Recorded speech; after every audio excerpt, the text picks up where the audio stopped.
Olá, boa noite. As visitas do Presidente da República, Filipe Nyusi, à Alemanha e Bélgica, também teve objetivos políticos. Filipe Nyusi diz ter explicado aos parceiros de Moçambique por que o seu governo insiste na necessidade incondicional de desarmamento da Renamo e diz ter sido encorajado a prosseguir com esforços nesse sentido. Não foi só assuntos econômicos e diplomáticos que dominaram as conversas que Filipe Nyusi manteve com os vários parceiros de Moçambique nesta deslocação à Europa. O chefe de Estado conseguiu conquistar o apoio dos principais parceiros para prosseguir com a iniciativa de desarmar a Renamo como condição para manter a paz, estabilidade e democracia em Moçambique. Discutimos com muita profundidade a questão da paz em Moçambique e foi muito interessante que ninguém mesmo está interessado para que Moçambique continue numa situação de divisão. Toda a gente quer a paz absoluta. Toda a gente acha que a melhor maneira de resolver isso é não violência. E também foi por unanimidade que durante os debates nós dissemos que não temos que estar desarmadas. Não podemos continuar a fazer diplomacia com armas, a democracia com armas. E isso é agora importante, nós temos que ver como que isso fazemos, mas que está claro que não pode haver partidos armados em Moçambique em todos os momentos, porque pode ser um mau precedente para futuros crimes que possam surgir em Moçambique ou no mundo a partir de Moçambique, com esses pequenos grupos de pessoas armadas que não sabemos quem usa arma, não sabemos como que se organiza, como que se treina e não sabemos qual é o passo seguinte, se o passo é mesmo só Moçambique. E essa está a ser a preocupação já do mundo e é uma mensagem muito forte que nós tentamos ler, compreendemos no seio da comunidade europeia durante a nossa estadia. E o diálogo vai continuar a ser a principal opção para se alcançar este objetivo. Gradualmente já estão a encontrar a dificuldade, porque aqui o problema é assegurar que a democracia continue. Porque se chegarmos a uma fase em que negocia-se tudo, depois das eleições é assassinar a democracia. Também está ficando claro que a democracia não compadece com um partido armado. Não compadece. Mas os europeus continuam a dizer que temos que nos encontrar, temos que encontrar soluções que sejam de entendimento comum e aqui continuamos a dizer que não bipolarizaríamos a discussão da paz em Moçambique. Recorde-se que o chefe de Estado reuniu-se com todas as direções máximas das principais instituições da União Europeia e com a chanceler alemã. O Centro Nacional Operativo de Emergência revela que poderá ocorrer chuvas e ventos fortes acompanhados de trovoadas na noite deste sábado.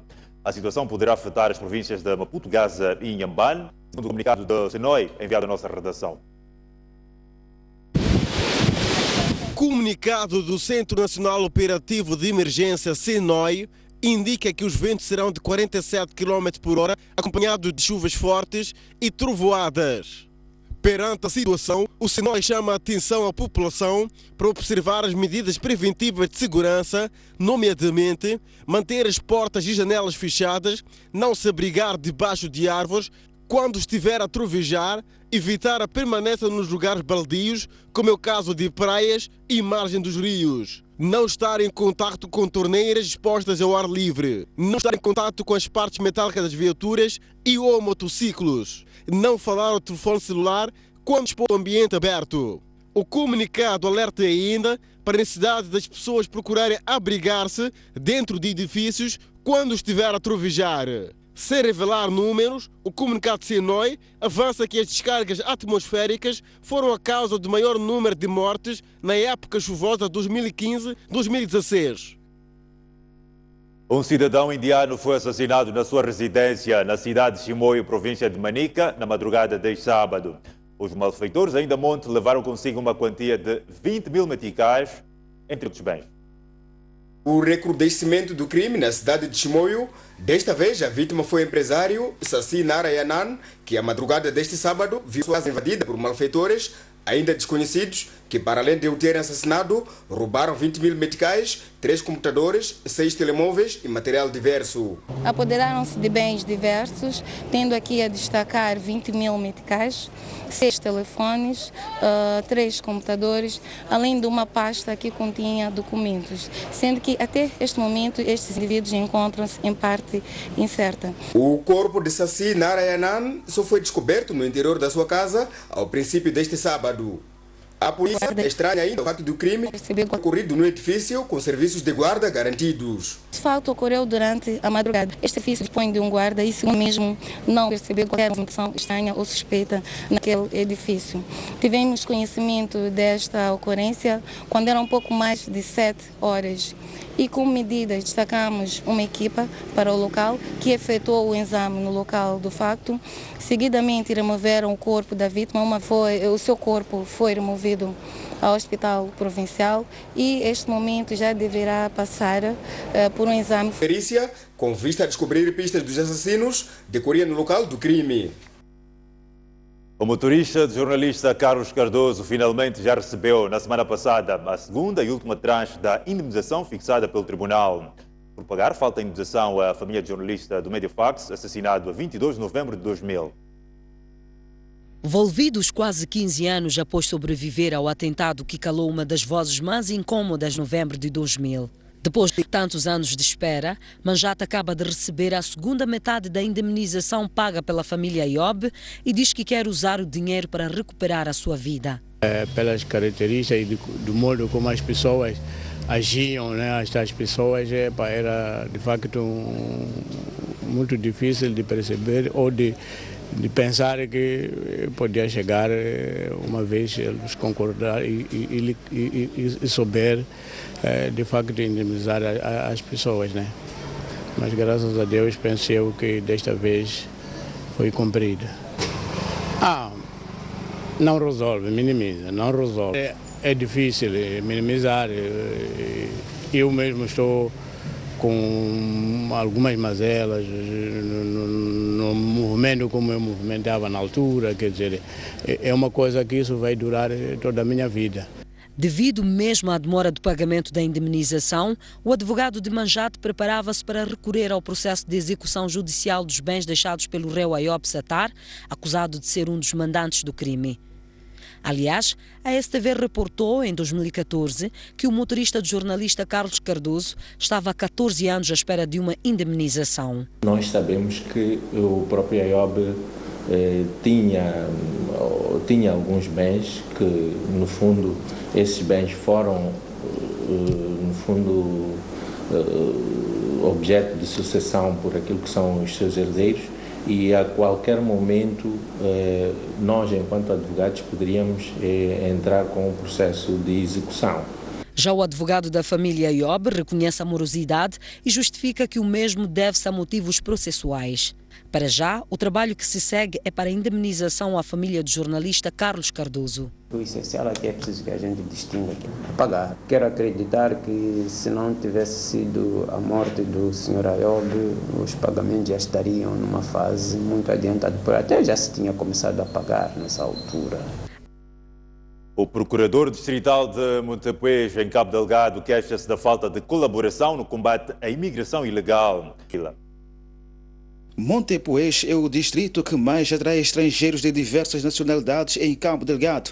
Devido aos recursos, a Geral da República visitou há dias Montepuez, onde foi frustrante. Quando indivíduos,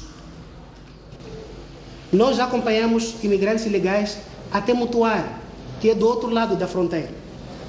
Mas passados 3 dias, as mesmas pessoas que os serviços de imigração, para além de Pemba, devem existir em Montepuez, eles lá nos países de origem.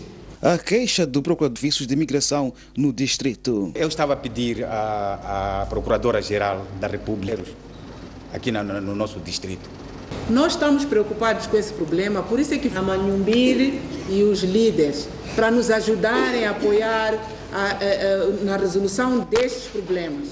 Mas há um outro problema que também nós temos conhecimento, é que algumas pessoas da população ajudam a esses garimpeiros ilegais. Então nós queríamos pedir aos papais que nós vamos sim resolver esses problemas que nos colocaram, mas queremos o apoio também para nos ajudarem a denunciar as pessoas que fazem isso, os estrangeiros que estão aqui. A morosidade do plano ilegal, os líderes comunitários de Montepuez queixaram-se neste encontro de outros problemas, tais como a morosidade dos processos judiciais. O município de Nampula continua a enfrentar problemas sérios para intervir na reabilitação de estradas devido à falta de desembolso de fundo de estradas pelo governo central. O presidente do município de Nampula diz haver luz verde e se espera que o financiamento para o efeito ocorra em breve. O presidente do município de Nampula referiu haverem sinais que indicam que o Fundo de Estradas irá desembolsar valores, um facto que poderá viabilizar a construção e reabilitação de vias de acesso. Mas mesmo assim, Mahmoud Amurani disse não estar apenas à espera de financiamento do governo central para o efeito. Há uma garantia de que possa haver financiamento da parte do Fundo de Estrada. Mas, como sabe, o Fundo de Estrada nós temos problemas sérios e desde que iniciamos a governação nunca tivemos acesso a esses fundos. Esperamos que desta vez, e felizmente já houve visto o Tribunal Administrativo, agradecemos já a compreensão deste processo para que possa ser viabilizada a construção destas estradas e espero que o Fundo de Estrada não venha encontrar argumentos para que não possa desembolsar os fundos que ele mesmo comprometeu já financiar. Mas nós não estaremos à espera do Fundo de Estrada. Quero assegurar a população de Nampula que estamos no alto mar e não há nenhuma força que possa nos fazer parar aquilo que são nossos projetos de desenvolvimento, independentemente do Fundo de Estrada, ao estilo de outras estradas que tinha se comprometido, todas elas avançamos, algumas já estamos em 90% de execução e queremos assegurar que vamos terminar estas obras. O município procedeu ao lançamento da primeira pedra para a reabilitação em terraplanagem de duas estradas da cidade, uma ligando o bairro de Namicopo a Namiepe e a outra da Avenida do Trabalho a Moatala. A estrada desde há muito tempo. Uma estrada que saía daqui, Chamila, até lá embaixo, no Tomás Vila Rua. Esta estrada está muito, como é que eu posso dizer? Está muito estragada a estrada. Não consegue passar, até motorista não consegue passar. Estou muito feliz para essa estrada, porque não havia passagem de carro nem táxi para a nossa morada. A estrada estava péssima, não tínhamos como atravessar para Matatori. Entretanto, grande parte das estradas da cidade e arredores encontram-se atualmente completamente degradadas. O ministro da Agricultura e Segurança Alimentar insta as comunidades em Nampula a saberem gerir a terra e os cursos de água para que a falta de chuvas não venham a comprometer as perspectivas de produção. Naquela província, Zé Pacheco está a visitar várias unidades de produção para avaliar o estágio da agricultura. O ministro da Agricultura e Segurança Alimentar, que se encontra de visita à província de Nampula, manteve um breve encontro sexta-feira com um grupo de produtores no posto administrativo de Namialo, distrito de Meconta.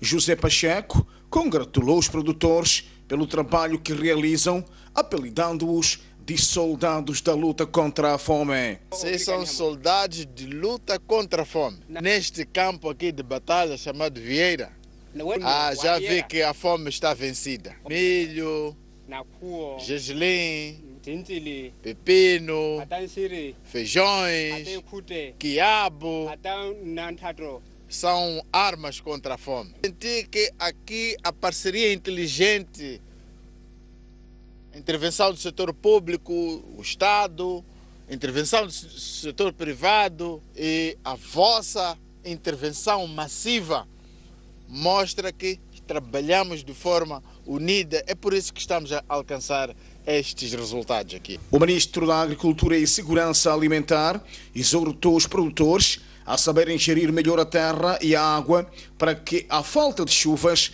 não venha a atrapalhar as perspectivas de produção. Podemos melhorar, sobretudo, para gerir melhor a terra, para ser mais produtiva, gerir os cursos de água que existem aqui, para que a falta de chuva não seja um problema. Aqui tem condições de fazer um bom sistema de rega. E quando há rega, não faz só uma cultura. Semeia milho, colhe milho. Semeia feijão, colhe feijão. Semeia hortícolas.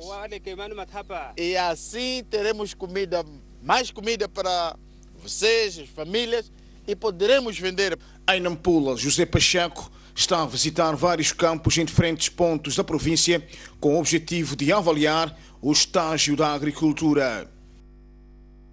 A Ministra da Saúde declara tolerância zero contra os profissionais do setor que se apresentam com má conduta nos seus locais de trabalho. Nazir Abdullah disse serem poucos profissionais de saúde com má conduta e encorajou a população a colaborar na denúncia e identificação daqueles que contrariam os princípios da instituição. A Ministra da Saúde fez estes pronunciamentos durante o lançamento das celebrações dos 50 anos do Hospital Central de Nampula, a assinalar-se próximo ano. Nazir Abdullah referiu serem poucos os profissionais de saúde com má conduta, mas mesmo assim não deixou de pedir a colaboração da população na denúncia e identificação daqueles que pautam por práticas contrárias aos princípios do setor. Na realidade, lancei apelos para a população. O que eu pretendia era que todos colaborassem no sentido de identificar aqueles poucos profissionais da saúde, repito, são muito poucos os que têm má conduta, identificarmos para tomarmos medidas de se retirarem do setor. Gostava que continuássemos nesta direção, porque o pessoal da saúde somos seres humanos e precisamos de ser acarinhados, mas também se temos má conduta devemos ser chamados a atenção. Por outro lado, Abdullah reconheceu existirem igualmente bons profissionais, os quais considera que devem ser acarinhados pelas suas obras. Acarinhar o pessoal da saúde, porque a má conduta de alguns profissionais da saúde não é prática comum no nosso setor. E realmente estão lá a fazer o seu bom trabalho, sejam acarinhados e nunca penalizados por outros que cometeram má conduta. O então Hospital Egas Muniz, hoje o Hospital Central de Nampula, foi construído na era colonial e estava reservado apenas aos portugueses. Atualmente, com o nível quaternário, sendo o único de referência na região norte do país, recebe doentes das províncias de Cabo Delgado, Niassa, Zambésia e Nampula. E assim seguimos a um breve intervalo, voltamos já a seguir.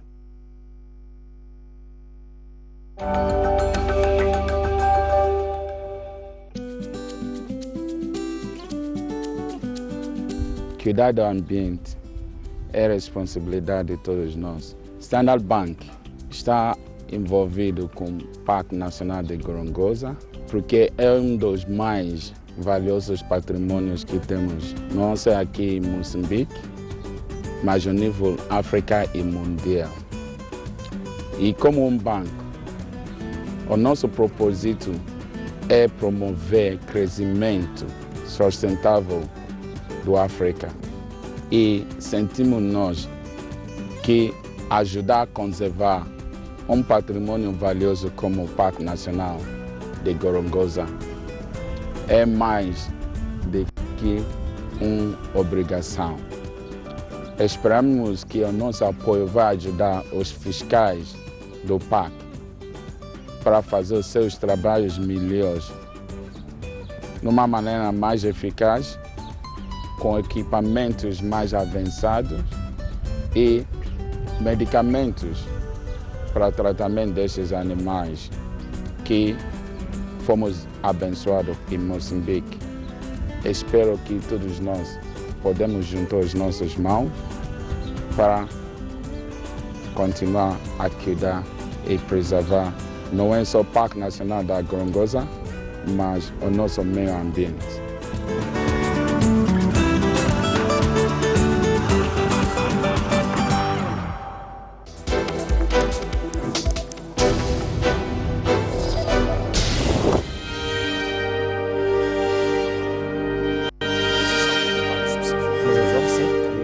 Um país faz-se de confrontos de ideias. Nós somos a ajuda do governo agora. Choramos por muita água, choramos por pouca, choramos sem água. Da pluralidade de opiniões. De uma ou de outra forma, as coisas têm que andar. Vamos evitar essa questão de eu tenho um negócio, depois amanhã torna-se um elefante branco. Não é possível formar um empresário, um empreendedor em um dia. Para outro ciclo também. Nosso carro até aos 5 anos, aos 2 anos está arrebentado. Falar é muito simples e trazer dados também é a coisa muito simples. Mas vamos à prática, não é o que se verifica o que está a dizer. Há muitos jovens que começam e têm vontade de continuar, mas não vão a lugar nenhum. O debate da nação é desta diversidade de pensamentos que é Moçambique. Essa diversidade. Empreender não são pequenos negócios, barraco, qualquer coisa.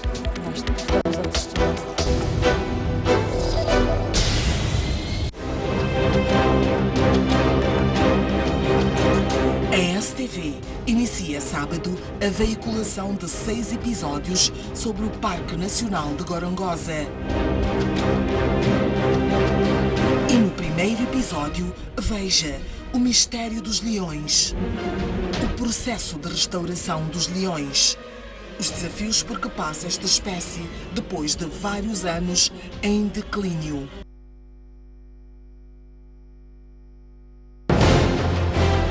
Um país sem cultura é um país sem identidade.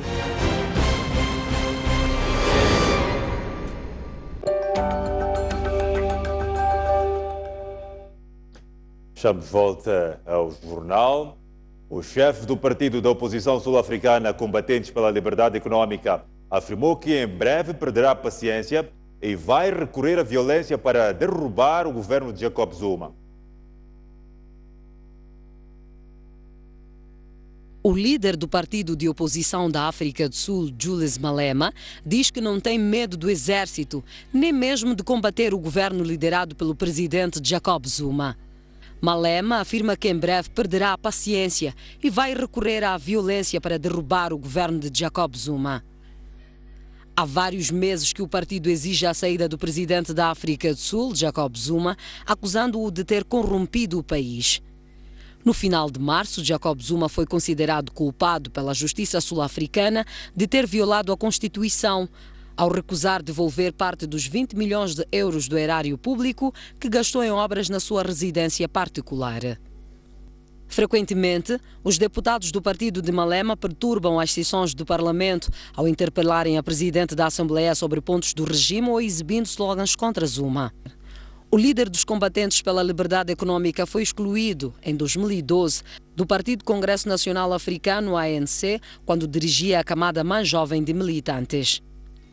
Julius Malema fundou, posteriormente, o Partido dos Combatentes pela Liberdade Econômica, uma ala de esquerda radical que entrou no Parlamento após as eleições legislativas de maio de 2014, onde obteve 6,35% dos votos, tornando-se a terceira força política sul-africana. A Amnistia Internacional denuncia num relatório divulgado esta sexta-feira o massacre de cerca de 350 pessoas pelo exército nigeriano. Documento intitulado Desenterrar a Verdade, a Amnistia Internacional diz que as autoridades nigerianas tentaram esconder a matança de nigerianos que aconteceu entre 12 e 14 de dezembro passado, na localidade de Zaria, no estado de Kaduna, perpetrado pelo exército nigeriano. O relatório é documentado com entrevistas a mais de 90 pessoas, entre elas familiares das vítimas, pessoal médico e advogados. No mesmo, imagens de satélite mostram aquilo que a Amnistia Internacional considera ser uma vala comum. Os testemunhos ouvidos pela ONG falam de horrores, situações indescritíveis contra membros do movimento islâmico da Nigéria. Na altura, o exército alegou que este grupo teria a intenção de assassinar o tenente-general Tukur Buratai. Na semana passada, a Amnistia Internacional pediu uma investigação depois de um dirigente de Kaduna ter falado na existência de uma vala comum, onde estão enterradas mais de 300 pessoas. A Coreia do Norte lançou este sábado um míssil balístico de um submarino no mar do Japão. A informação foi avançada pelo Ministério da Defesa da Coreia do Sul, que está a analisar a trajetória e as características do projétil. O regime norte-coreano lançou este sábado um míssil balístico, segundo informações do Ministério da Defesa da Coreia do Sul. A operação do lançamento do míssil foi feita por um submarino a partir do mar do Japão. O lançamento ocorreu às 18h30 locais, disse uma fonte do Ministério da Defesa à agência de notícias local, OHAP, citada pela F, acrescentando que o exército da Coreia do Sul permanece em estado de prontidão máxima para os movimentos da vizinha Coreia do Norte. A mesma fonte confirmou ainda tratar-se de um míssil balístico lançado de um submarino, o primeiro projétil do género disparado pela Coreia do Norte desde os testes do regime liderado por Kim Jong, realizados no final de dezembro último. Um míssil balístico segue uma trajetória predeterminada, que não pode ser significativamente alterada após o míssil queimar todo o combustível, ficando a sua trajetória governada pelas leis da balística. Ainda na atualidade internacional, mais de 4.000 pessoas, a maioria jihadistas, morreram na Síria devido aos bombardeamentos da coligação internacional que começaram há 19 meses, segundo dados divulgados este sábado pelo Observatório Sírio de Direitos Humanos. O Observatório Sírio de Direitos Humanos disse este sábado que mais de 4.700 pessoas, a maioria jihadistas, morreram na Síria devido aos bombardeamentos da coligação internacional que começaram há 19 meses.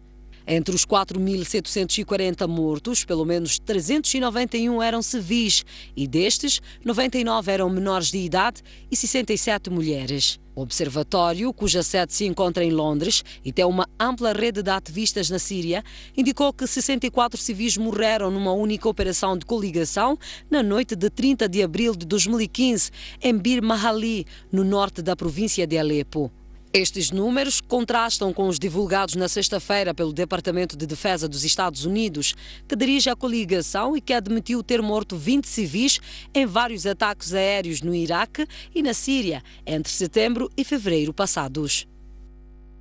Fique por aí, voltamos logo a seguir ao intervalo, mas antes a previsão de tempo para as próximas 24 horas. Para a zona sul do país, Maputo poderá registrar uma temperatura máxima de 29 graus e mínima de 23, Xai-Xai 27 de máxima e mínima de 23, Inhambane poderá registrar uma temperatura máxima de 28 graus e mínima de 23. Para a zona centro do país, Beira 29 de máxima e mínima de 21, Chimoio 28 de máxima e mínima de 18, Quelimane 29 de máxima e mínima de 21, Tete poderá registrar uma temperatura máxima de 33 graus e mínima de 22. Para a zona norte do país, Nampula, 29 de máxima e mínima de 20, Pemba, 31 de máxima e mínima de 23, Lixinga poderá registrar uma temperatura máxima de 25 graus e mínima de 13.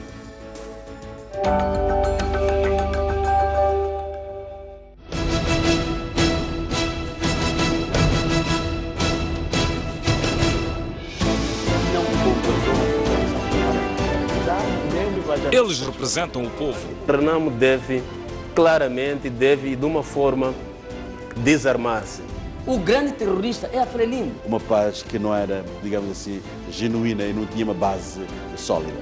Eles são a nossa voz. Discutem e decidem o nosso futuro. A Frelimo própria não teve coragem nem força suficiente para posicionar-se a favor do provedor. Por que quando a Frelimo reúne a Finambaila, expulsar as pessoas, ameaçar as pessoas? Eu acho que aquilo é mais uma manobra dilatória da Renamo, é uma maneira mais de confundir a opinião pública. E nós queremos saber o que se disse e o que ficou por dizer no Parlamento. Veja no Bancadas Parlamentares. Um debate a acompanhar todas as sextas-feiras pelas 18 horas.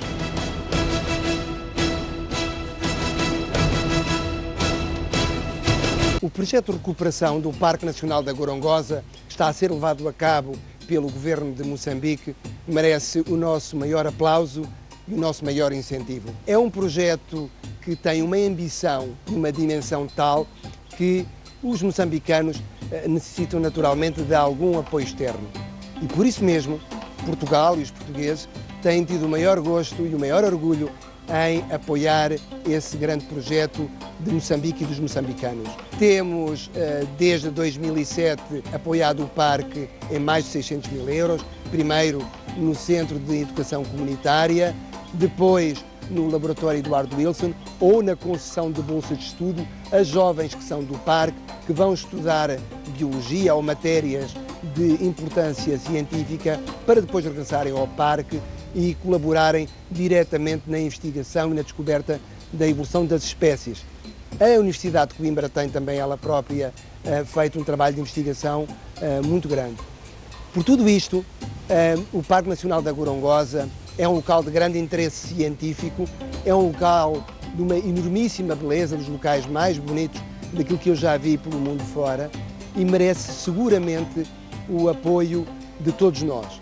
O objetivo principal do Parque Nacional da Gorongosa e da recuperação do Parque Nacional da Gorongosa, levado a cabo pelo Governo de Moçambique, não são os animais, nem são as paisagens, são acima de tudo as pessoas e os habitantes daquela região. O Parque da Gorongosa é neste momento o maior criador de emprego em toda a província de Sofala, onde se insere. E por isso mesmo, apoiar a recuperação do Parque Nacional da Gorongosa, apoiar a preservação das espécies, é apoiar as populações da região da Gorongosa, é apoiar os moçambicanos e é apoiar Moçambique, e é uma coisa certamente à qual Portugal e os portugueses continuarão a marcar presença sempre que os moçambicanos o queiram.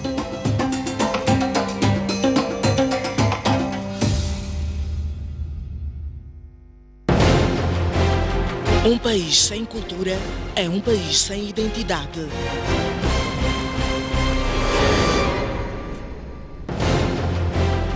Um país sem ídolos é um país sem referências.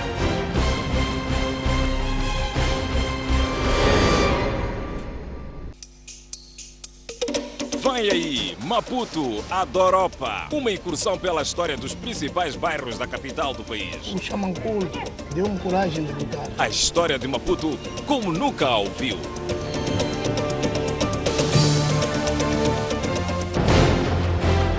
Um país sem história é um país sem futuro. Um país sem cultura é um país sem identidade. Um mundo sem referências é um mundo sem norte. Um país sem ídolos é um país sem referências.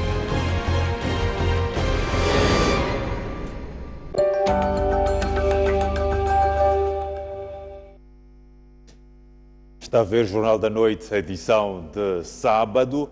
O Ferroviário de Maputo perdeu em pleno estádio da Machava diante do Machaquene por 2-0, em partida da sexta jornada de Moçambola 2016. Os 2 golos dos tricolores foram apontados por Manolito na segunda parte. Partida completamente dominada pelo Machaquene nos primeiros 45 minutos.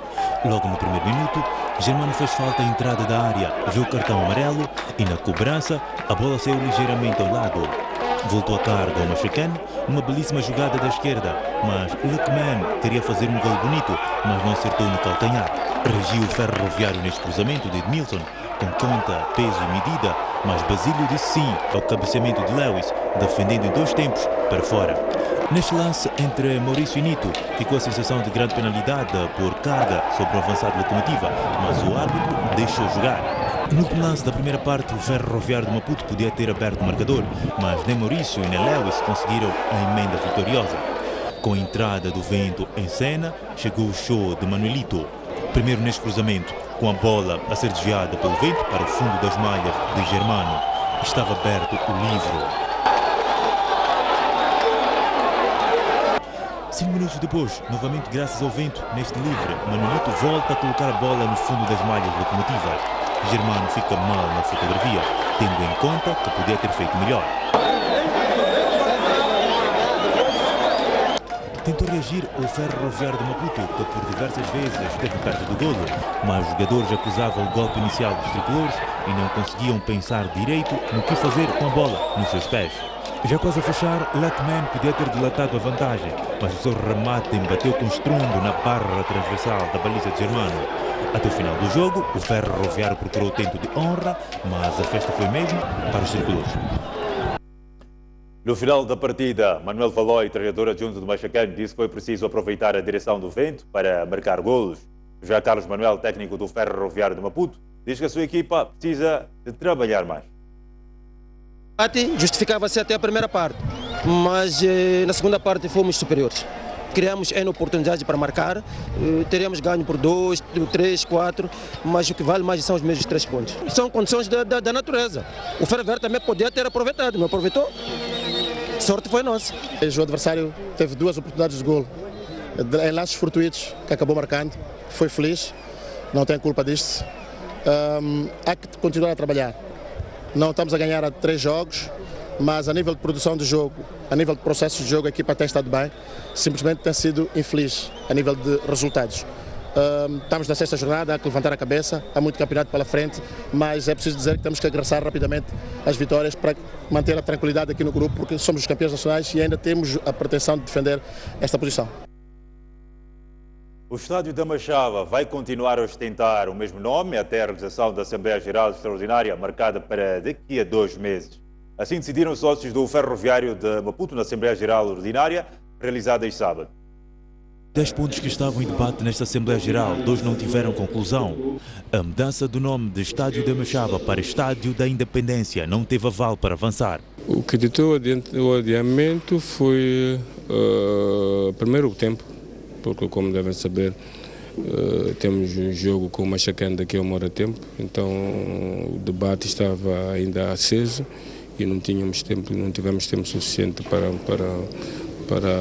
nós argumentarmos, se nós argumentarmos e depois contra-argumentarmos em função daquilo que eram as questões que estavam sendo levantadas. A questão básica foi o tempo. E pronto, e vamos também tentar ir de acordo com algumas questões e responder algumas questões que foram aqui levantadas. O relatório e contas do ano passado também não foi aprovado por falta dos anexos da auditoria financeira. Porque nós submetemos a apreciação depois do relatório da auditoria, não conseguimos ter o parecer do Conselho Fiscal porque não temos nesta altura ainda disponível coisa. E foi por isso que o relatório de contas não foi apresentado, foi apresentado, mas não foi aprovado, vai voltar a ser apresentado na próxima reunião da próxima Assembleia Extraordinária, já com o relatório da auditoria e o parecer do Conselho Fiscal. Mas esta Assembleia Geral do Ferroviário de Maputo decidiu pelo aumento do orçamento que será direcionado ao hóquei patins e outras modalidades. Não se triplicou o orçamento para o hóquei patins. O que nós fizemos foi, pura e simplesmente, fazer alguns ajustes naquilo que eram os subsídios, porque os subsídios que o hóquei patins, não só o hóquei patins, os subsídios que nós achamos aqui no Ferroviário que estavam desajustados, nós ajustamos. A magna reunião das locomotivas de Maputo contou com a presença de 41 sócios que decidiram pelo adiamento da mesma para dentro de 2 meses. O Desportivo de Nacala recebe amanhã, no campo da Bela Vista, o Ferroviário da Beira, a partida da 6ª jornada de Moçambique 2016, aguardada com muita expectativa pelos adeptos dos canarinhos nacalenses. Depois de 2 empates consecutivos frente ao Machacane em casa e Costa do Sol na capital do país, Maputo, o Desportivo de Nacala vai para o embate deste domingo frente ao Ferroviário da Beira com muitas cautelas na perspectiva de evitar os erros cometidos nas partidas anteriores, segundo deu a conhecer o técnico principal do representante da cidade portuária de Nacala na maior prova de futebol nacional. O Desportivo quer conquistar os 3 pontos que estarão em disputa no sentido de aproximar-se o pelotão da frente. Trabalhamos de novo pensando nesses problemas que tivemos nos jogos passados e acredito que os jogadores interiorizaram tanto a orientação que foi dada no trabalho no semanal e espero que eles cumpram e consigam colmatar essa lacuna que a gente cometeu nos últimos 2 jogos. Clinicamente, como é que está o grupo de trabalho? Todos aqueles que estavam disponíveis nos últimos 2 jogos estão hoje operacionais. A única baixa é a mesma de sempre, que é o Ramudo, que ainda não está em condições de fazer parte desse grupo. Entretanto, vencer o Ferroviário da Beira constitui a palavra de ordem no seio dos jogadores que treinaram o suficiente ao longo da semana para suplantar os beirenses. Treinamos exatamente isso durante a semana para ver se contrariamos o que aconteceu já 2 jornadas atrás, para ver se conseguimos os 3 pontos. Como é que está o grupo de trabalho neste momento? O grupo está animado, conforme como está a ver, está animado, está alegre, pronto para essa batalha já do jogo de domingo. Treinamos bem, como sempre, só estamos a faltar só resultado, mas todo jogo estamos a jogar bem, ganhar, e todo jogo estamos a jogar para ganhar, mas não estamos a conseguir ganhar o jogo. Tomorrow we are going to make the fans happy, because we're going to make them happy because we're hoping to win tomorrow's game. But we will win. Em 6 jogos realizados, lembra-se, o Desportivo de Nacala conquistou igual número de pontos contra 7 do seu adversário Locomotiva e do CVF, do zambiano Western Nerenda, que vem de 2 derrotas consecutivas nas últimas 2 jornadas. A Seleção Nacional de Futebol Sub-20 qualificou-se para a segunda eliminatória ao CAN da categoria. Os Mambinhas perderam por 2-1, mas beneficiaram do golo marcado fora e da vitória em casa por 1-0. E com esta informação, chegamos ao fim do jornal. Obrigado pela preferência. Nós voltamos amanhã, quando forem